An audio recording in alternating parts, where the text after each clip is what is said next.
Good afternoon, everyone. Today is June 16th, 2025.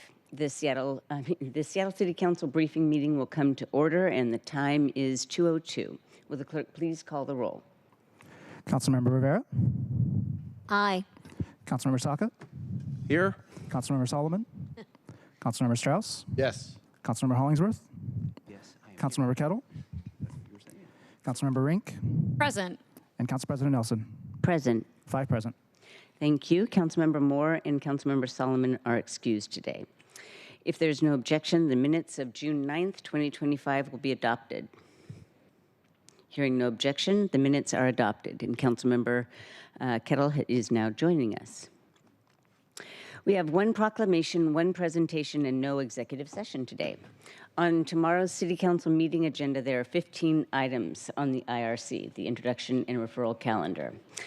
The weekly bill payment ordinance, 8 appointments to the Sweetened Beverage Tax Community Advisory Board, the appointment of Dan Eder as the director of the City Budget Office, 3 appointments to the Seattle Planning Commission, Council Bill 121005, an ordinance relating to land use and zoning, updating and clarifying requirements for solid waste storage, staging areas, and access for residential, commercial, and industrial development, Council Bill 121006, an ordinance relating to chronic nuisance properties, allowing under certain circumstances an off-property nuisance activity to count toward determining that a property is a chronic nuisance.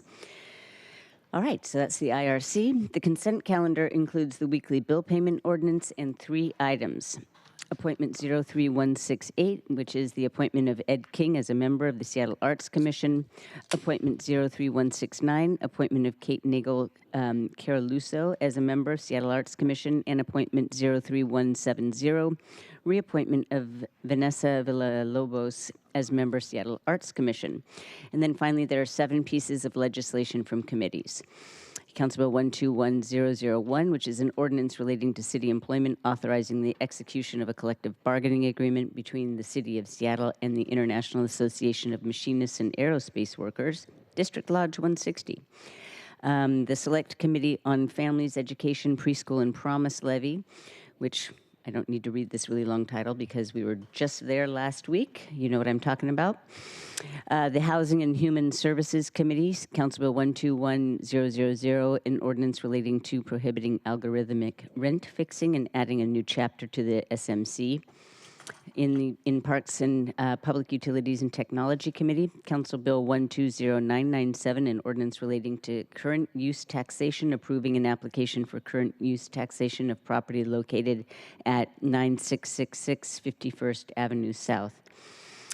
In the Public Safety Committee, there is Council Bill 120996, an ordinance relating to emergency medical services, authorizing execution pursuant to the Interlocal Cooperation Act of an agreement with King County regarding the imposition and allocation of property tax revenue generated by a 6-year voter-approved King County-wide tax levy for emergency medical services. And Council Bill 120994, an ordinance relating to surveillance technology implementation, authorizing approval of uses and accepting the 2025 updated surveillance impact report and 2025 executive overview of the Seattle Police Department's use of tracking devices, and ratifying and confirming certain prior acts. And then in the Sustainability, City Light, Arts, and Culture Committee, Council Bill 120986, an ordinance relating to the City Light Department authorizing the execution of an indefeasible right of use fiber sharing agreement with Ziply Fiber Pacific, LLC, for effective for a period of up to 2 15-year terms. So we've got a busy agenda there. Let's see, and that now we will go on to the signing of letters and proclamations.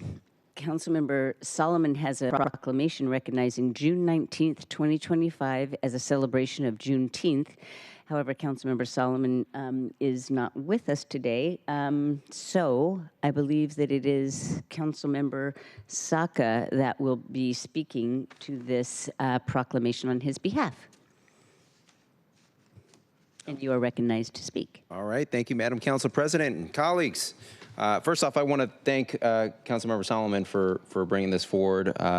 This is very important, and I think important now more than ever, given the moment we're at in time with the erosion of civil rights and liberties at the national level. And on a more positive note, that we have not one, not two, but three, for the first time ever, council members who are of Black and African descent serving on the council, in addition to our second Black mayor. So I urge you to join me in supporting this proclamation, recognizing and celebrating Juneteenth. We have a very, very important occasion that originally started in Galveston, Texas, that many Seattleites have come to honor and celebrate as well. And it's clearly a national holiday and a city holiday, state holiday. But this proclamation, again, acknowledges the significance and importance of Juneteenth to our region and our city. And I urge you to support this proclamation. Thank you. Thank you for that. And this will be presented tomorrow, is that correct? That is absolutely correct. Yeah. I will save most of my comments until then. However, if the council member is listening or can watch the tape later, I appreciate you bringing this forward, Councilmember Solomon. Is there any other comment? Okay, good to go. All right, thank you very much. Seeing that there is no further discussion, will the clerk please call the roll to determine which council members would like their signature affixed to the proclamation celebrating Juneteenth? Councilmember Rivera, Aye. Councilmember Saka, Aye. Councilmember Strauss, Yes. Councilmember Hollingsworth, Yes. Councilmember Kettle, Aye. Councilmember Rink, Yes. Council President Nelson. Aye. 7 signatures will be affixed. Thank you very much. I did want to go back to, let's see. I've got a note here. Did I miss something? Skipped item 3. Oh, sorry. We do have a presentation from our city clerks and from our internal counsel. So I apologize for jumping the gun there. You're just sitting there patiently.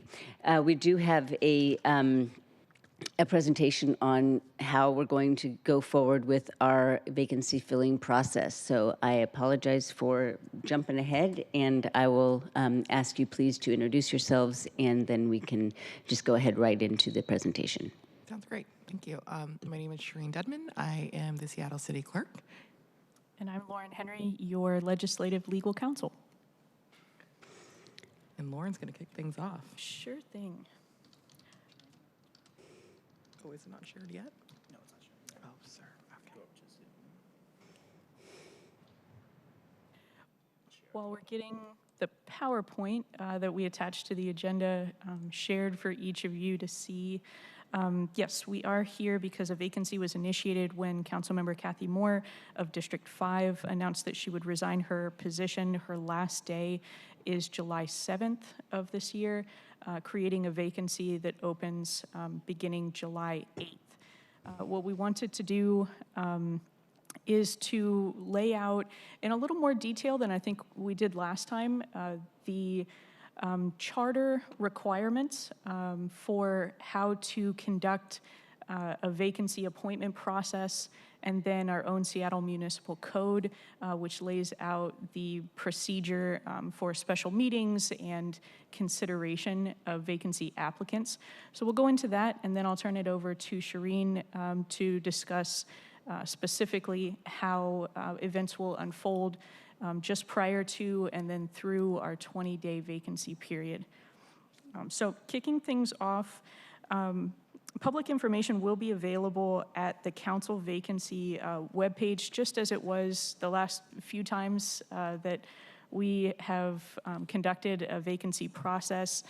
So members of the public will be able to find latest and greatest dates, when there are applicants, to see their application materials and go through them and learn how they can participate in events such as a community forum.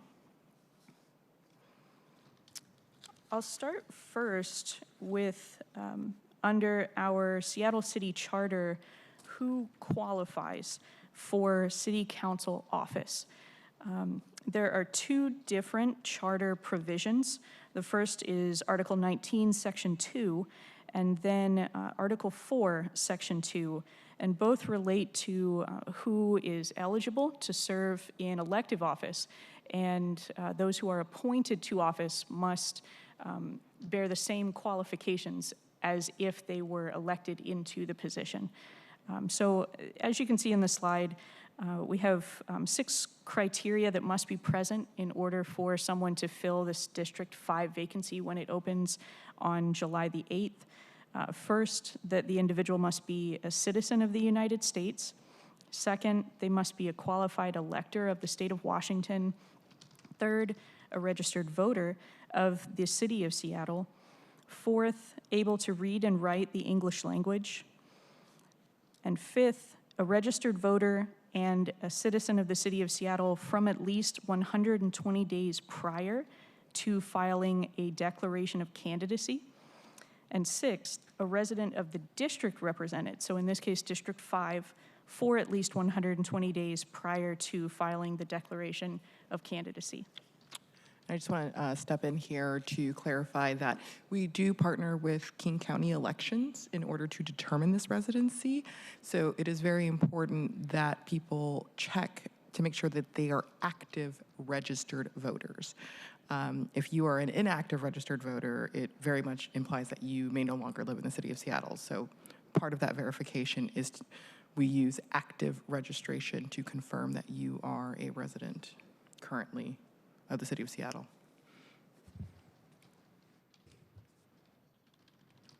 And then there is another charter provision. Oh, sorry, Councilmember Strauss.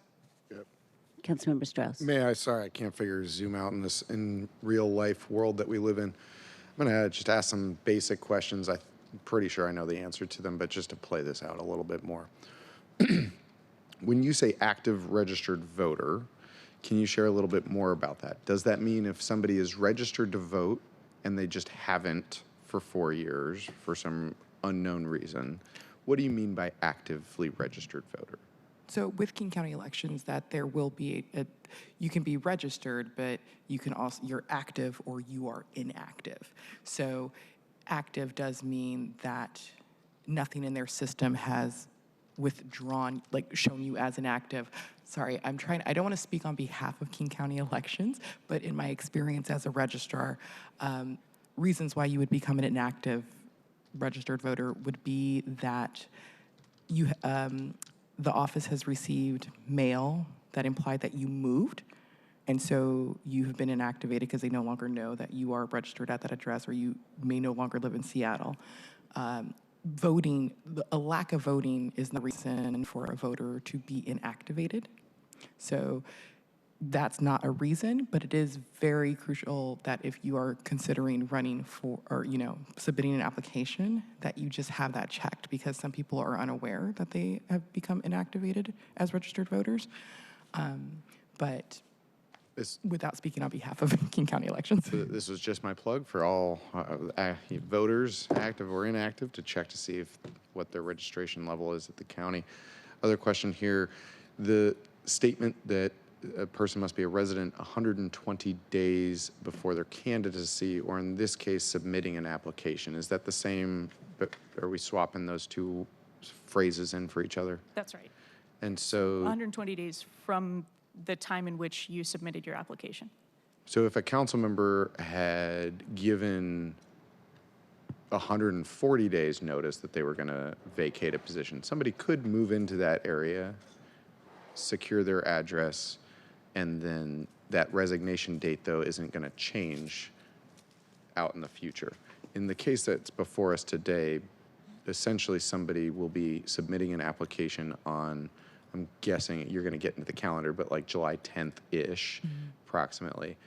They, at that time, have to have been a registered and active voter, so they have to be a resident and active registered voter 120 days before the submission of their application. Is that correct? That's right. So as we sit here today, because we're looking forward to a vacancy that we will complete the application process for next month, the individual would have to be a resident and active registered voter today within D5.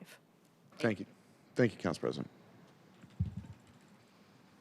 Okay, moving forward to how the Seattle City Charter requirements build out the process by which we fill a vacancy. The vacancy process may feel expedited, and that apparently was intentional on the part of the Seattle City Charter drafters and voters. Article 19, Section 6 requires that the City Council within 20 days proceed to select by ballot a person to fill a vacancy. So our vacancy begins day 1 on July 8th, which means that by July 28th, under the Charter, we will have done a ballot to select the person to fill the vacancy. The selection is effective only upon the affirmative vote of a majority of all the members of the council. So not those that happen to be present for one meeting or another, a majority of all members. So a successful candidate will receive a minimum of 5 votes in order to be appointed. And then if the vacancy isn't filled within 20 days after it becomes vacant, the same city charter provision, Article 19, Section 6, requires the city council to meet and ballot at least once every day, excluding Saturdays, Sundays, and legal holidays. Now, our own Seattle Municipal Code builds out the procedure from there. You can see that the Seattle City Charter left the process by which a vacancy was filled largely silent, beyond that we are to ballot within 20 days of that vacancy. And so the City Council, by Ordinance 125479, created the Seattle City Council vacancy procedure that we have followed the last few times that we have done this and will for D5. That process was created in 2017. It requires that the council accept applications from anyone qualified to become a council member and publish the application's procedures within 5 business days of a seat becoming vacant, and likewise publish application procedures for community entities to either participate in our public forum development process or even host it within 5 business days of the seat becoming vacant. And then after the deadline for applications, the City Council is mandated to publish all submissions that meet our application standards.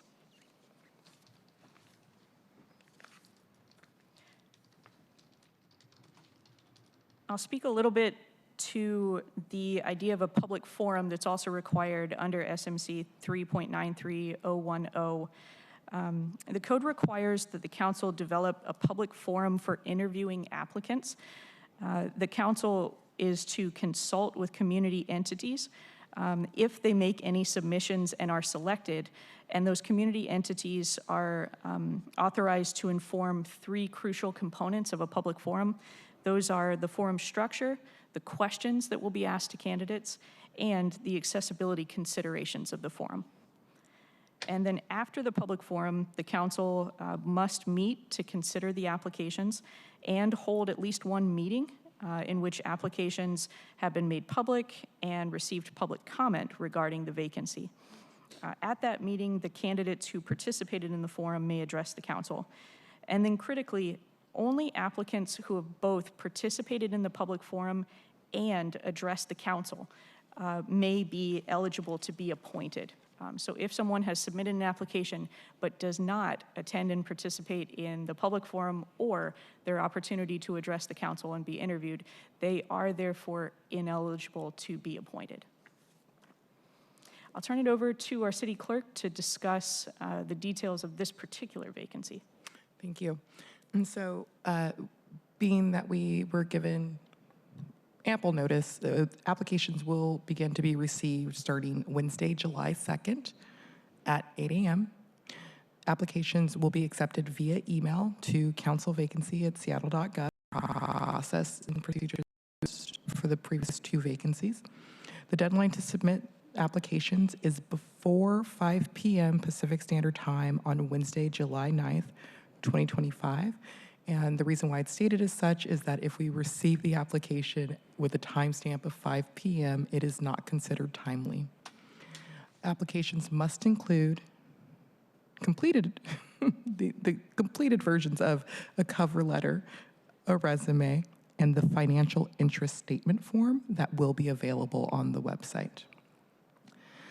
Moving on to the public forum and community entities. Community entities that wish to participate in developing or hosting the public forum may submit a letter of interest beginning July 2nd, 2025 at 8 a.m.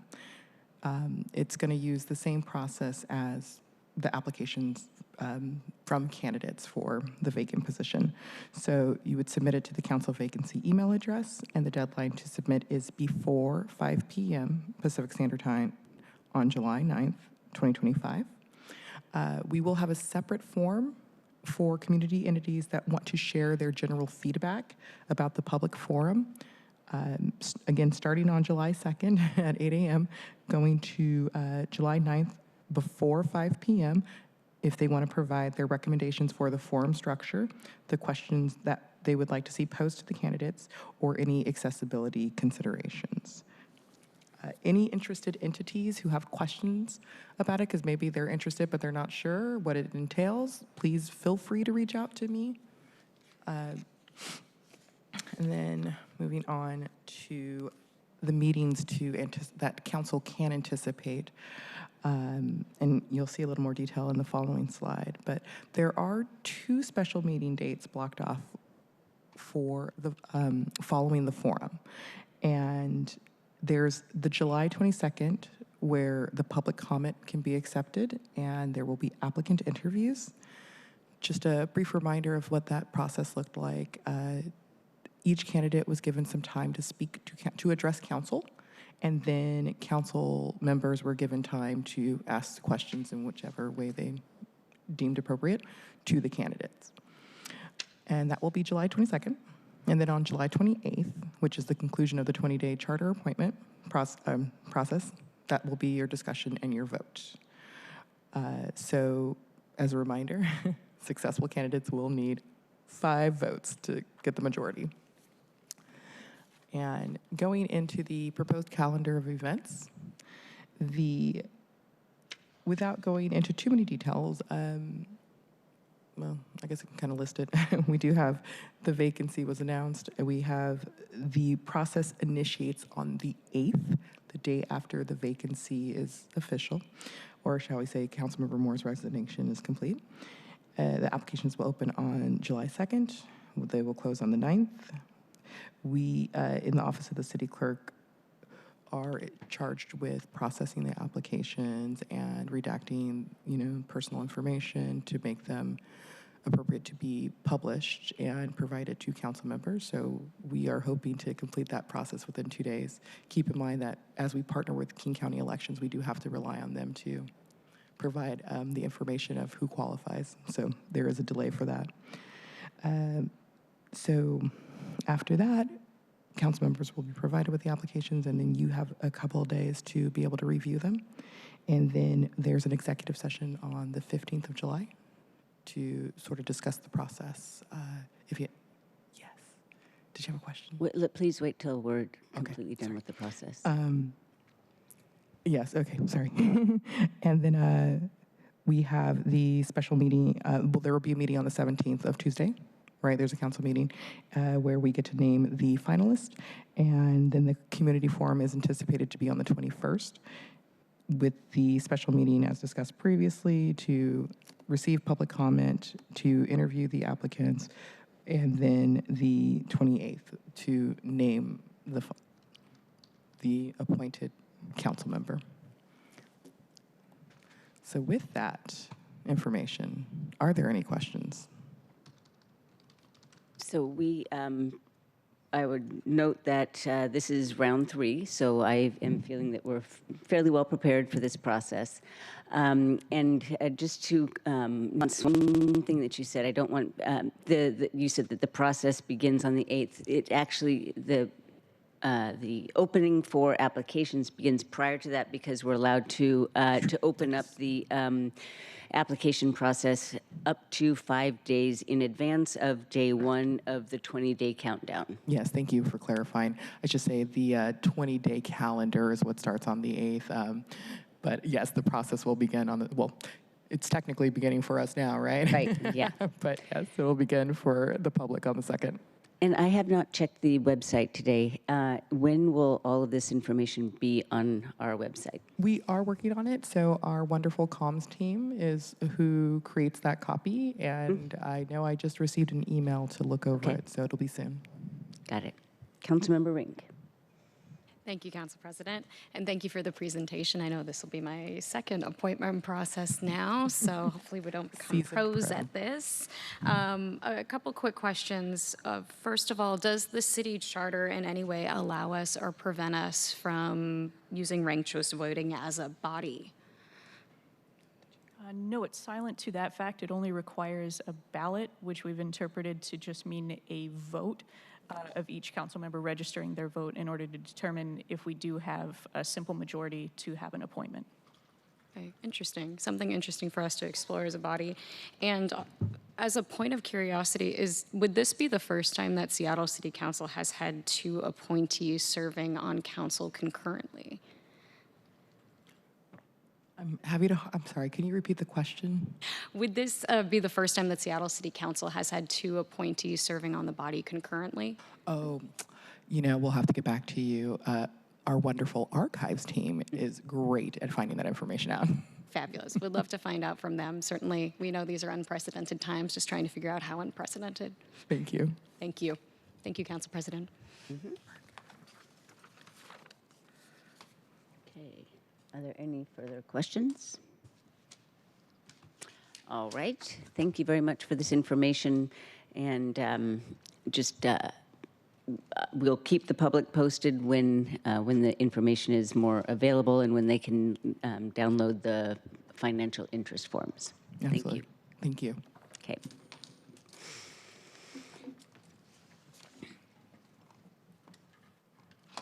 Okay, right now we'll begin our next discussion, which is the preview of City Council actions and also Council and Regional Committee reports. In the roll call order today, we have Councilmember Rivera starting first. So you're welcome to begin. Yeah, thank you, Council President. Good afternoon, colleagues. Last week, I attended community meetings where constituents wanted to hear about public safety and also the comprehensive plan. Related to the comprehensive plan, constituents reiterated their support for trees as part of the development.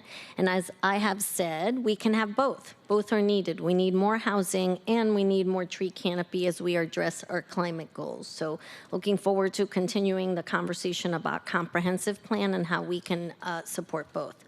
Also last week on Thursday, as you know, during the full select FEP committee meeting of the whole, committee voted on 12 amendments and unanimously passed to recommend placing this next levy proposal on November's ballot for voter approval. Tomorrow, I'm excited for the final vote. As you know, even though the select FEP committee included all 9 of us, under council rules, we need to vote again at our regular full council committee. I hope that tomorrow is a pro forma vote, having just had robust conversation about all the amendments and passing this out of committee. This levy is for kids and about kids and in support of kids, colleagues. Let's get this done tomorrow and get this on the ballot. On Friday, I stood in solidarity with the governor, the mayor, council president, and other elected leaders to ask for peaceful protests. It was so nice to see this weekend people raising their voices against the federal government's overreach and doing such in a unified, peaceful manner. It was really powerful, colleagues, and meaningful to see so many people, 70,000 in Seattle, making their voices heard. It's so critical at this time. Tomorrow, I will be having a quarterly meeting with the community council leaders in my district. We have about a dozen community councils in the D4, and this is a great way to hear about issues, concerns, and questions from across the district in one meeting. It also allows community leaders to speak with one another about shared interests or questions, which is helpful to everyone. So I look forward to meeting with the community council leadership tomorrow. Next week, on Monday, I have a visit to the CARE location in the D4, which is located at the University of Washington's Police Department offices. I'm very interested in hearing what the CARE team has been doing in the U District and District 4 as a whole. I'm looking forward to hearing what they have been doing since the expansion to the neighborhoods, this newer piece, how they're partnering with the North Precinct, the local BIA, residents, and businesses. And then Tuesday through Friday, colleagues, I will be at the Association of Washington Cities annual meeting in Kennewick, Washington. I look forward to reporting back on what takes place at those meetings. I am so honored to be a member of AWC representing Seattle. And colleagues, unless you have any questions, I'll turn it over to my colleague, Councilmember Saka. Go ahead, please. All right. Thank you, Councilmember Rivera. And I guess first and foremost, happy belated Father's Day to all the fathers and father figures out there in the great city of Seattle. On the Substantive Transportation Committee front, colleagues, tomorrow we have an exciting and important meeting. That will be our very next Transportation Committee meeting. Tomorrow morning, 9:30 a.m., where we'll be discussing two important topics. First and foremost, the ST3 Transit Way Agreement proposal. This is a council bill and a companion resolution regarding ST3 Transit Way Agreement, an important step in the beginning of, from a city's perspective, the light rail expansion into West Seattle. So I look forward to hearing from the ST3 and city team and Sound Transit on this important matter. And as we know, this follows, this is on the heels of some related or some companion legislation that went through the Land Use Committee just very recently as well to authorize and enable Sound Transit to perform its work and build upon and finally bring to life this important transit investment for our region. Second important topic we're going to be discussing is going to have a Revive I-5 presentation. Revive I-5. It's beginning this coming weekend in June 20th to be exact, with significant disruptions to the Ship Canal Bridge. We will be hearing from both WashDOT and SDOT regarding these disruptions, the current plan and mitigation efforts all up. And it'll be a good opportunity to ask about the project more broadly. So look forward to hearing about that. So that is the Transportation Committee. With respect to some of the regional committees this week that I sit on, so tomorrow evening will be the very first meeting of the Levy Oversight Committee for this new voter-approved levy that passed last November. So tomorrow we're having our very first meeting. And this is a critically important oversight body for the transportation levy and includes representatives from, including the city budget director, myself as chair of the Transportation Committee, appointees from the mayor's office and 7 council members, as well as the various modal advisory board representatives and a youth member from the Get Engaged program. So very first meeting of this new levy, which is already underway, is tomorrow. Excited to join that. And in terms of other regional committees that I sit on, I'm also excited that I get to attend my very first Regional Transit Committee, King County Regional Transit Committee of this calendar year. On Wednesday, I happen to sit on that with my distinguished colleague, Councilmember Hollingsworth, but I think we've each had a number of city internal committee obligations, primarily relating to the comp plan that precluded our involvement and participation throughout the calendar year to date. So on Wednesday is when we'll be able to I'll be able to join that that committee and look forward to, for the first time in a few months, first time this calendar year, and looking forward to that. Among other topics teed up on the agenda, we're going to hear a briefing from folks at the local organizing committee on for FIFA World Cup and Metro on the planning efforts for transit related to World Cup for next year. So important conversations coming up. And that is my committee work. Check my social media or my newsletters for any kind of community updates that we're doing. But that is all. I welcome any comments or questions. Seeing none, I will pass it on to whoever is next. Councilmember Strauss. Thank you. Coming from the Finance, Native Communities, Tribal Governments Committee, as well as the Select Budget Committee. We will be having a Finance, Native Communities, and Tribal Governments Committee this Wednesday at 9:30 a.m. The agenda will be 8 appointments to the Sweetened Beverage Tax Community Advisory Board.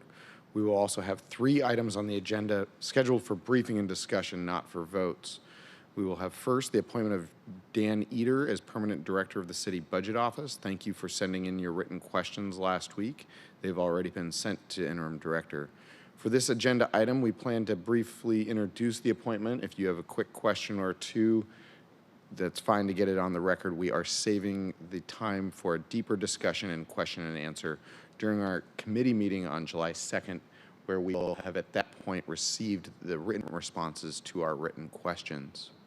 The second item on the, or third item on the agenda is the Tribal Governments and Native Communities update. We'll be joined by Francesca Murnon, who has been promoted to the Tribal Relations Director at Office of Intergovernmental Relations to discuss the city's ongoing work, what is going on now, and what will be done in this year.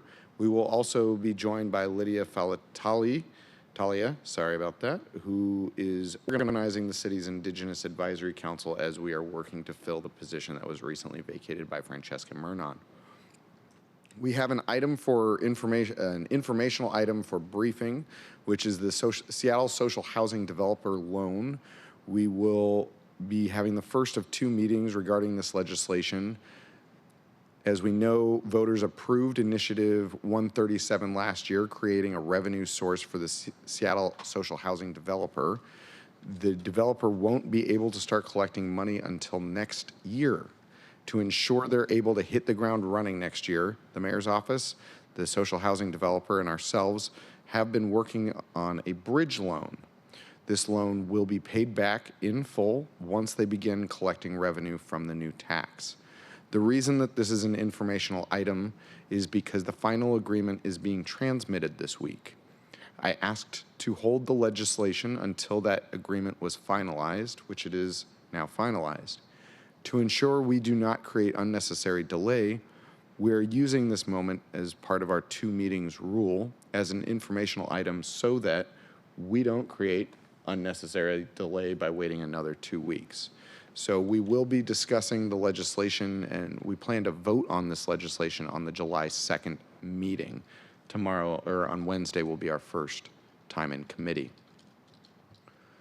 At full council, FNC committee does not have any legislation at full council tomorrow regarding the Every Child Ready initiative. I want to sincerely thank my colleagues and Councilmember Rivera for your steadfast work there, as well as colleagues for supporting my Amendment 6 to fully fund the environmental education program. We have received a ton of thank yous from community members via email, and I just wanted to pass that on to you. I also want to repeat my thanks to central staff, and especially Jasmine, for your incredible work with me and spending so many hours answering my questions. Regarding the algorithmic rent price fixing ordinance scheduled for a vote tomorrow, I do plan on bringing an amendment forward. It's a straightforward and does not affect the implementation. Colleagues, I know that this seems to be on an expedited track, faster than most. I might have another amendment. I typically would prefer to bring amendments to committee, and I would typically prefer to have amendments done before 24 hours before the meeting, but here we are. So I just want to share with you that this is an exception to my standard, and I ask for grace.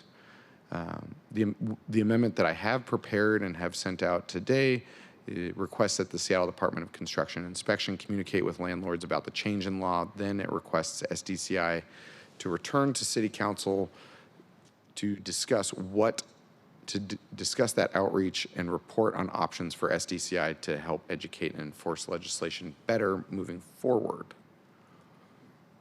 That's full council external committees, and then I swear I'm done. This Friday, I'll be touring, or as part of Sound Transit, I'll be touring the Tacoma Dome Link extension with other board members. This extension will add nearly 10 miles of mostly elevated light rail tracks between Federal Way and Tacoma. While we have discussed how the floating bridge connection over Lake Washington has been a first in the world, putting light rail across a floating bridge, Tacoma Dome is the first light rail project to go through a Native American reservation. And so this also has big feats ahead of us. I want to thank Des and everyone at Sound Transit for all your hard work. Last Thursday, the System Expansion Committee did vote this recommendation out of the System Expansion Committee for a full Sound Transit Board consideration next week. Association of Washington Cities, like Councilmember Rivera, I'll be at the AWC annual conference and in-person board meetings in Kennewick next week. And as far as Seattle City Employee Retirement Services, the update here is that they are close to finishing the move, their offices move, because their current space is no longer working for a multitude of reasons. I had a lot of efforts to try to bring them into Seattle Municipal Tower. Unfortunately, it was not a good fit for them. In this process, my North Star has been that this move to be easy and accessible to city employees and retirees, and that we're able to get a good deal. I believe that both of these things are being met, and I look forward to they're moving as quickly as possible. In District 6, along with what seems to be about half the city, I attended the No Kings protest this weekend, walking from Cal Anderson Park to Seattle Center. I saw a lot of D6ers out there. I saw a lot of folks from across the city. And I just, again, thank everyone for participating in such a positive way and really showing the world who Seattle is and can be. Last week I had office hours, and this coming week I'm swapping out office hours for a town hall. So I'll be having a town hall this Wednesday from 5:30 to 7:30 at the Magnolia Branch Library. Colleagues, if there are no further questions, I will pass it on to Councilmember Hollingsworth, but just checking the Zoom room. Any questions? Seeing none, Councilmember Hollingsworth. Thank you, Councilmember Strauss. You said my favorite word, grace. Everyone needs a little grace, brings the humanity in our society. So thank you. Parks Utilities Technology meeting will be Wednesday, June 25th, 2 p.m. We have a couple things on the agenda. One of the things in continuation from last meeting is the agreement with Parks and our golf course contract. We're still finalizing the agenda, but colleagues, we will be, I'll be moving that for us to vote on that piece of legislation. So I'll be going around checking to make sure everyone is on board. Second, we have our public hearing, which is the comprehensive plan in House Bill 1110. That's going to be June 23rd. That's Monday.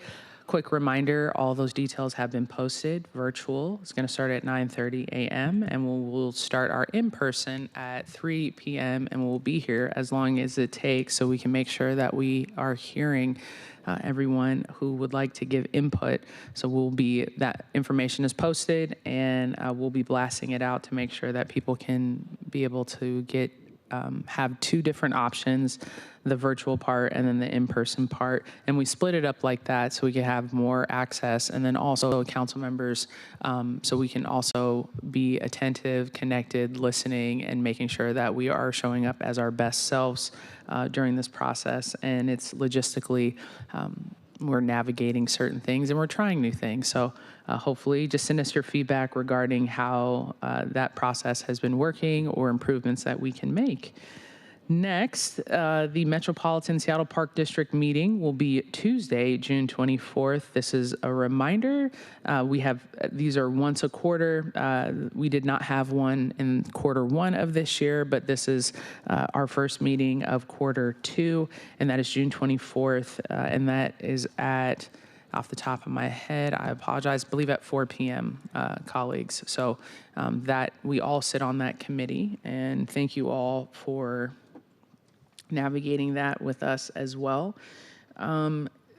Thank you, Councilmember Saka, for bringing up our duties for the Regional Transportation Committee as well. That's a committee that we proudly sit on together, and looking forward to always doing that work. The comprehensive plan has taken up a lot of that time for us, but looking forward to your leadership on that. And I know that you represent our city well on there, so thank you.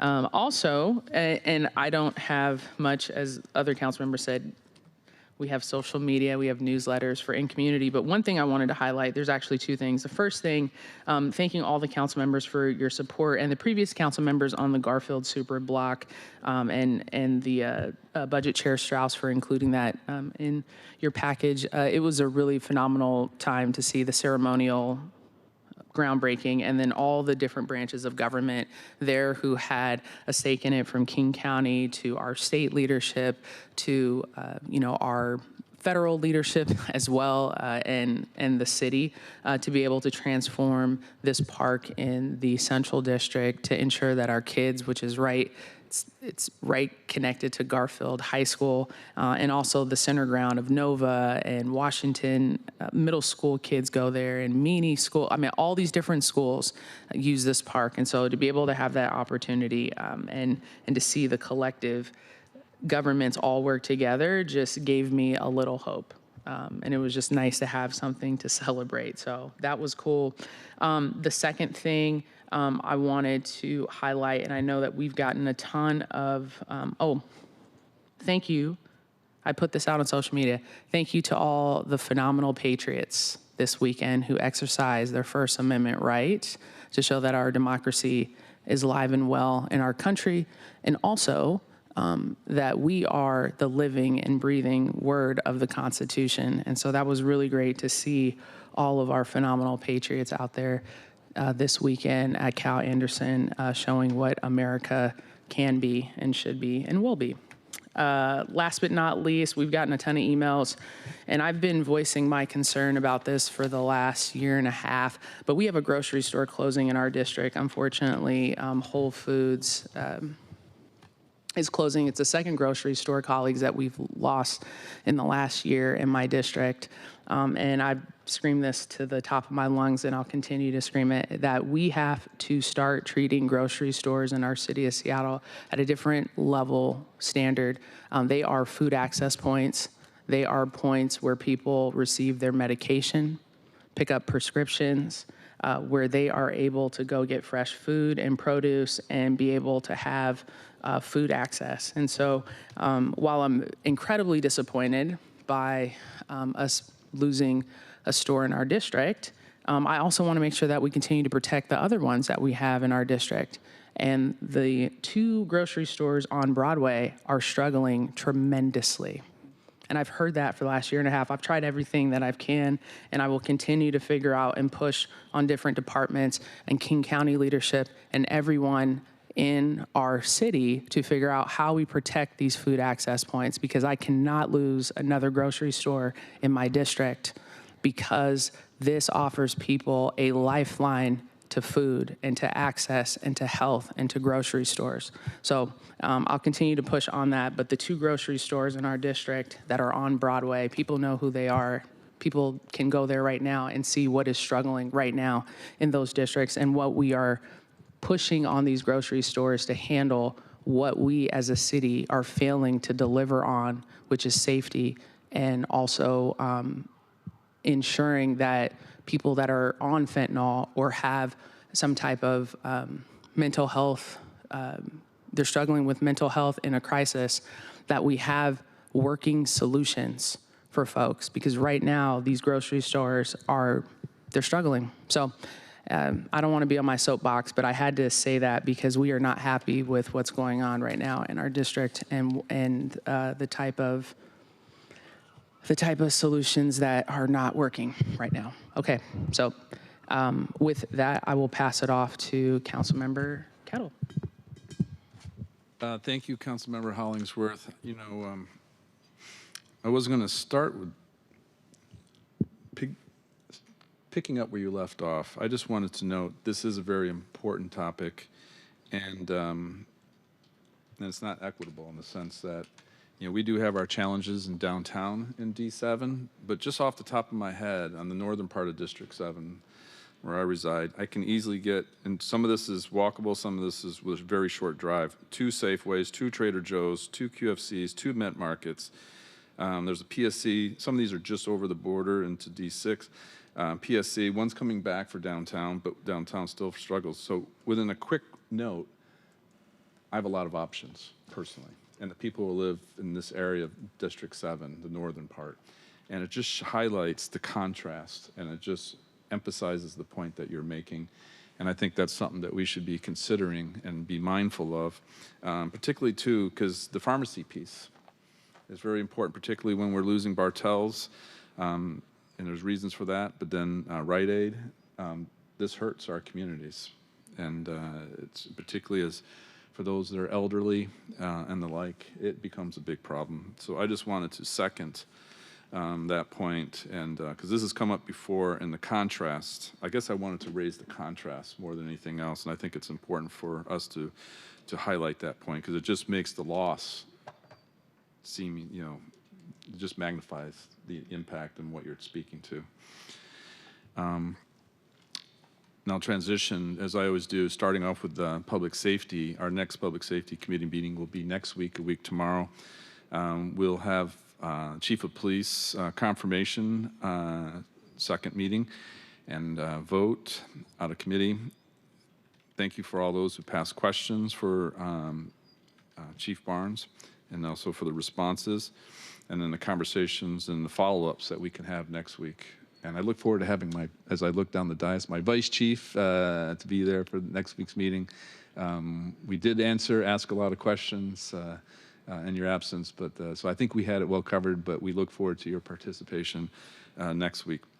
Also coming up on the committee agenda, 2 topics, one graffiti, one bill coming up, and this is the beginning of a lot of work on graffiti, because this is pillar 4 of the strategic framework plan, and we really, this is an area that we've not done a lot of work, but do need to do so. And then also the chronic nuisance property ordinance. And this kind of ties in with the approach of the committee in 2025 of, addressing ordinances that need to be fixed, amended, all the above. We've done this already with less lethal weapons, crowd management. Separately, we've done it with the Chief of Police Investigations Ordinance, and we'll continue to do so. And the other 2 pieces being, functioning criminal justice system, and then also community safety for the committee for 2025. This week and next week, relatively quiet with outside activities and meetings and the like. This week started off, of course, with the KCRHA board meeting this morning. Tomorrow, I want to start with a thank you to the Seattle Mariners and the Irish Heritage Club for allowing me to be able to throw out the first pitch tomorrow night. It is Irish night, and the tie-in here is our sister city, Galway. So because of Irish night, the Irish Heritage Club, thank you, and the Mariners asked me to throw out the first pitch, and so it won't be any Irish hurling. I will endeavor to represent well the council. Meeting with the chief of Seattle Club on Wednesday, Mr. Bellegarde, and then we did have a King County Board of Health meeting, but that's Juneteenth. For next week, first meeting that I've attended, Police Pension Board.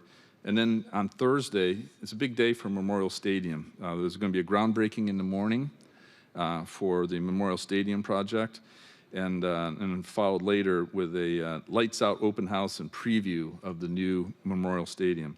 And we also have on that day the Puget Sound Regional Council Executive Board. So generally relatively light compared to outside, committee boards and the like. But that's a quick look. So thank you, Council Member, for everyone.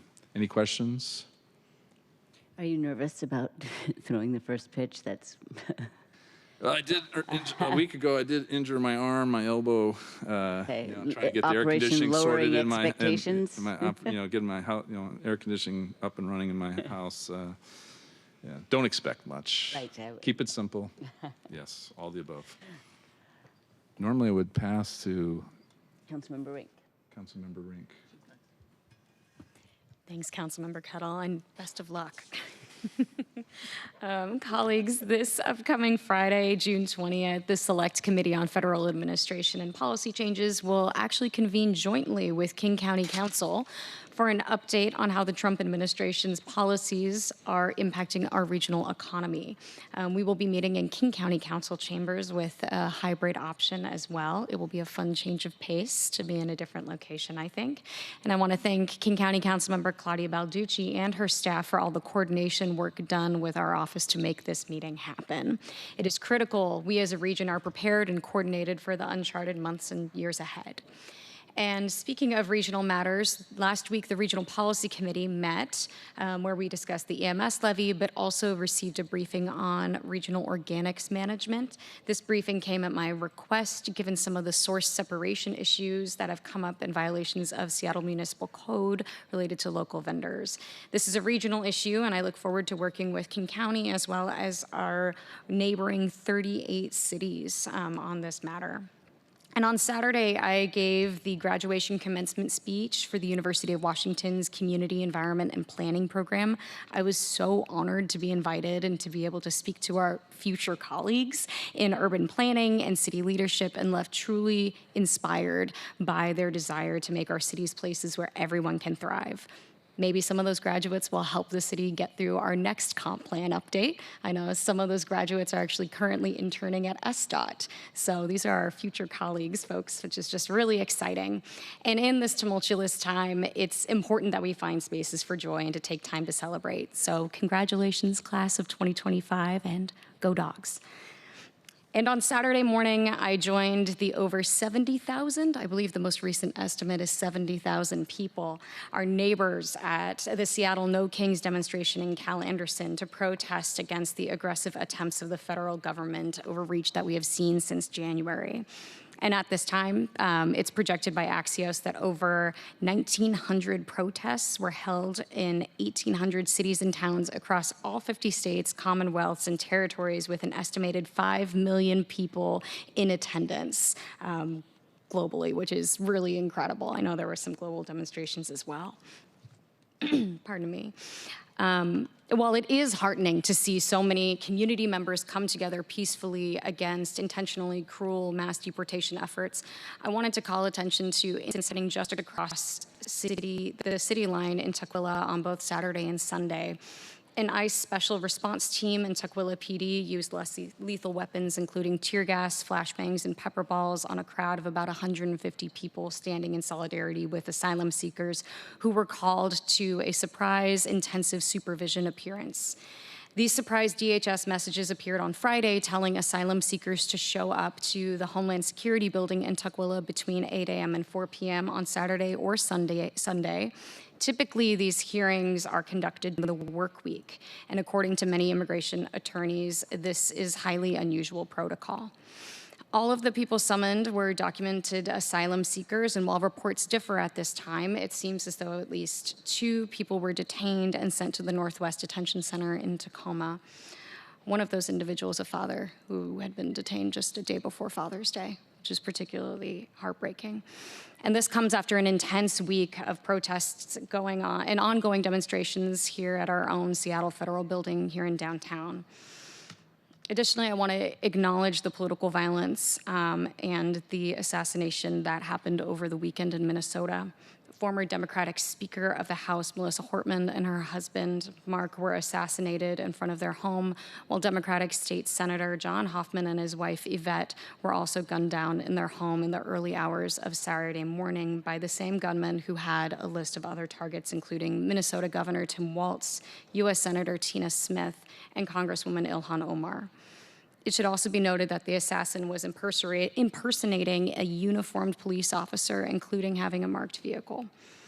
Given that once again, ICE and DHS agents covered their faces while operating in Tukwila throughout the weekend, this once again brings the questions I asked to Seattle Police Interim Chief Barnes. How do we know which officers are legitimate, and which are extrajudicial vigilantes taking advantage of this incredibly fraught time in American politics.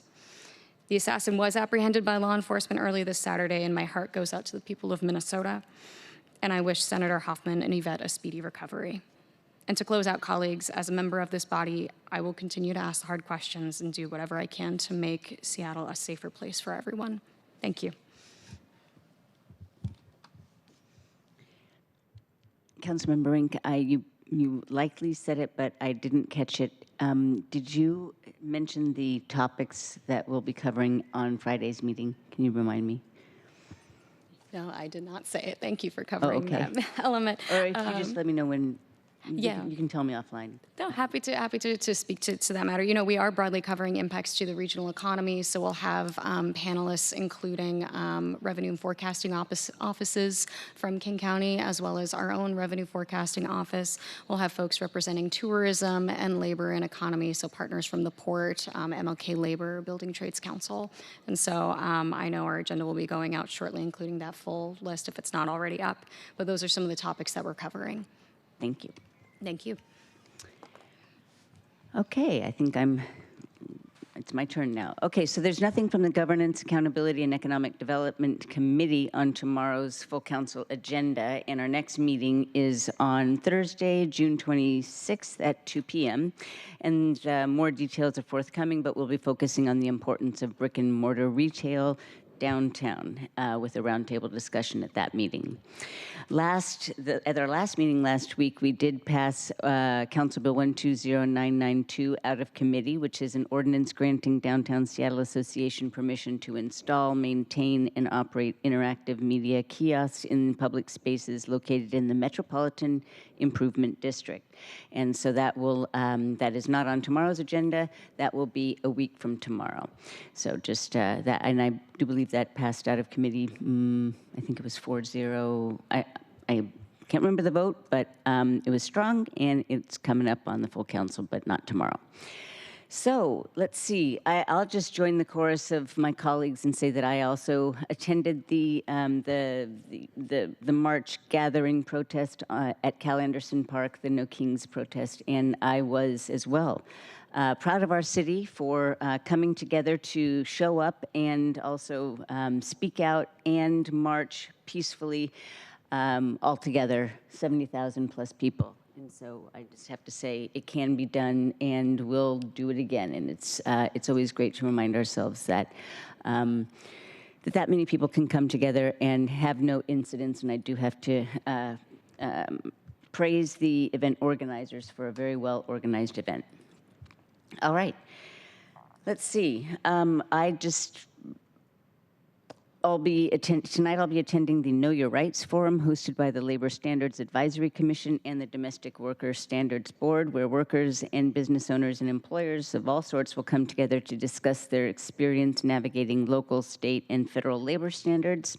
And it's conversations like this that are essential to ensure that employers do right by their workers and that we as a city help them follow the rules. On Thursday, I'll be joining the Seattle City Employees' 4th Annual Juneteenth Celebration at Seward Park. And the theme this year is Still Standing as One, recognizing the strength and resilience of our Black community here in this city and across the country. And then, let's see, finally on Friday, I'll be attending an Equitable Development Initiative walking tour with Race and Social Equity Task Force in the Central District, Little Saigon, and Chinatown International District. And then one final note is that due to the almost all-day public hearing, we're canceling the council briefing on Monday, June 23rd, and that notice has gone out. So anyway, are there any questions about what I just said? Comments? Okay. If there is no further business to come before the council, going once, twice, this meeting is adjourned, and it is 3:05 p.m. Thank you, everyone.